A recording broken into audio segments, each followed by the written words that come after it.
Olá, futuros servidores! Bora para mais uma explicação esquematizada do nosso Concursos Descomplicados. A missão aqui é pegar aquele edital gigante e transformar em aprovação direta. Hoje a gente vai mergulhar na espinha dorsal do direito administrativo, a organização da administração pública.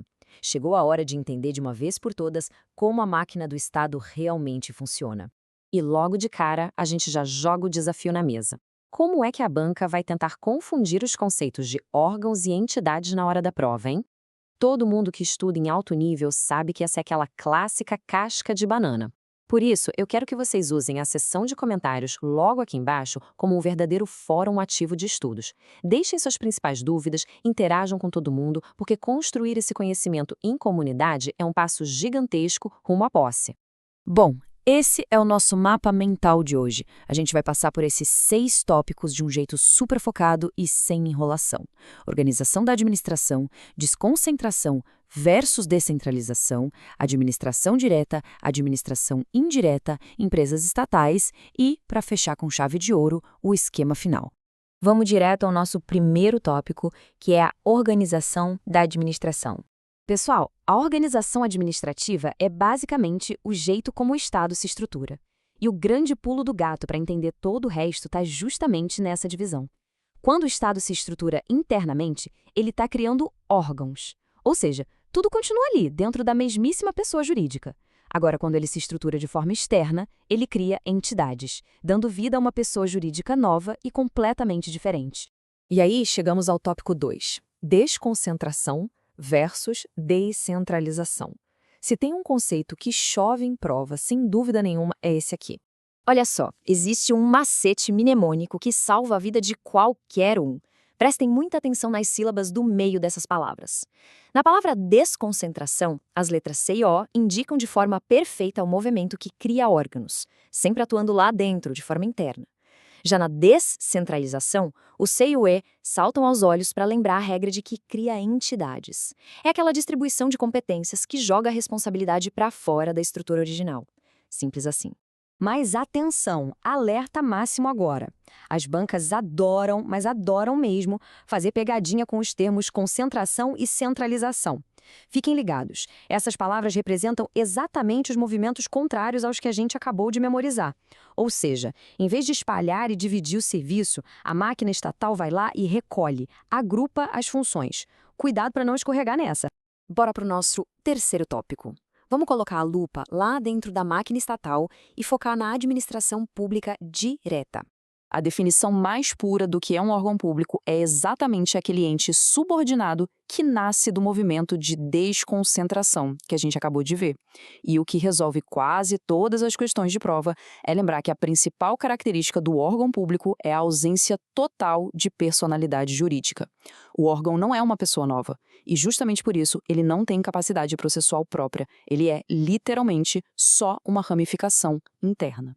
Para a gente fechar o cerco sobre os órgãos e não errar mais nada, é crucial dominar essas 4 regrinhas estruturais. Primeiro, a atuação é estritamente interna ao poder público. Segundo, o que manda aqui é o vínculo hierárquico fortíssimo, é subordinação pura. Terceiro, vigora a famosa teoria do órgão, ou seja, a ação do agente público vincula diretamente o Estado. E quarto, uma dica de ouro para as provas. A desconcentração também acontece fora da administração direta, tá? Então, sim, órgãos públicos podem existir dentro da própria administração indireta. Passando rapidinho aqui nas classificações, porque vocês precisam memorizar esses termos exatos que as bancas cobram. Na hierarquia, os órgãos se dividem em independentes, autônomos, superiores e subalternos. Na estrutura, eles podem ser simples ou compostos. E na funcionalidade, são singulares ou colegiados. Anotem isso. Avançando para o nosso quarto tópico, a gente muda um pouco a direção. Agora a gente vai olhar para o braço externo do Estado, a administração pública indireta. E aqui o jogo muda bastante, pessoal. A entidade é o resultado direto da descentralização. Acontece uma transferência de competência para uma pessoa jurídica que é externa. E o detalhe mais importante de todos, não tem subordinação. Esqueçam aquela hierarquia rígida que a gente viu nos órgãos. O que existe aqui é só um controle finalístico, que as provas costumam chamar de controle ministerial. É só para garantir que a entidade está cumprindo a missão para a qual ela foi criada. O nascimento jurídico dessas entidades segue uma regra dupla que é simplesmente fundamental. Preste atenção. Se a entidade for criada diretamente por lei, a natureza dela vai ser de direito público. Ponto. Agora, se a lei apenas autorizar a criação da entidade, a natureza jurídica passa a ser de direito privado. Guardem muito bem essa diferença. Então, como é que fica o catálogo oficial da administração indireta? Nós temos as autarquias, que são criadas por lei, exercem atividades típicas de Estado e têm bens impenhoráveis como o Inmetro, por exemplo.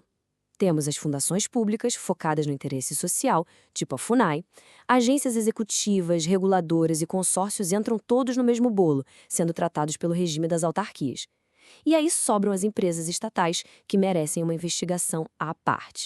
O que nos leva direto para o tópico 5, um mergulho mais fundo nas empresas estatais, porque, olha, as bancas amam cobrar os detalhes dessa área. O regime das estatais é super rigoroso e cheio de detalhes. Como elas são pessoas jurídicas de direito privado autorizadas por lei, quem trabalha lá não é servidor estatutário, mas sim empregado público seletista. Como elas exercem atividade econômica, a responsabilidade civil subjetiva vira a regra geral, e os bens delas não têm aquela proteção toda dos bens públicos. Elas meio que se equiparam ao mercado privado, sabe? Então não têm benefícios fiscais e fazem licitação num modelo específico. E sobre o teto salarial, só precisam respeitar se o Estado injetar dinheiro direto para pagar as contas delas.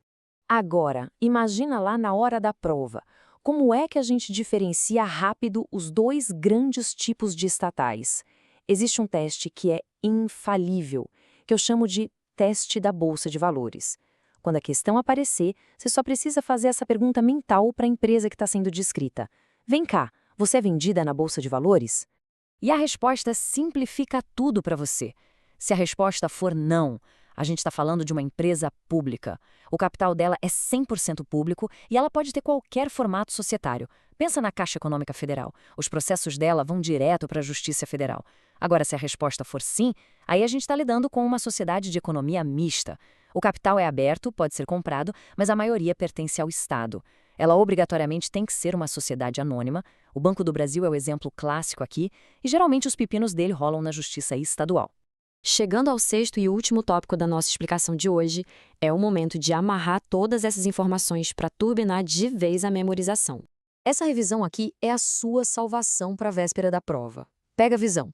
De um lado, a desconcentração. Ela atua na mesma personalidade jurídica de forma interna, gera os órgãos públicos, tem subordinação estrita. É um movimento que cria órgãos. Do outro lado, a descentralização. Ela transfere personalidade, gera entidades públicas externas e só tem aquele controle finalístico, movimento que cria entidades. Dominar isso aqui evita que você caia em pegadinha boba. E para lacrar o entendimento na cabeça, pega essa analogia biológica matadora. O órgão público carrega o próprio DNA de onde ele veio. É a mesma pessoa. Já a entidade pública funciona como se fosse um filho. Foi criada pelo ente original, claro, mas tem uma personalidade totalmente diferente e tem vida independente, é uma outra pessoa. Lembrar dessa imagem na hora da prova te dá uma precisão absurda.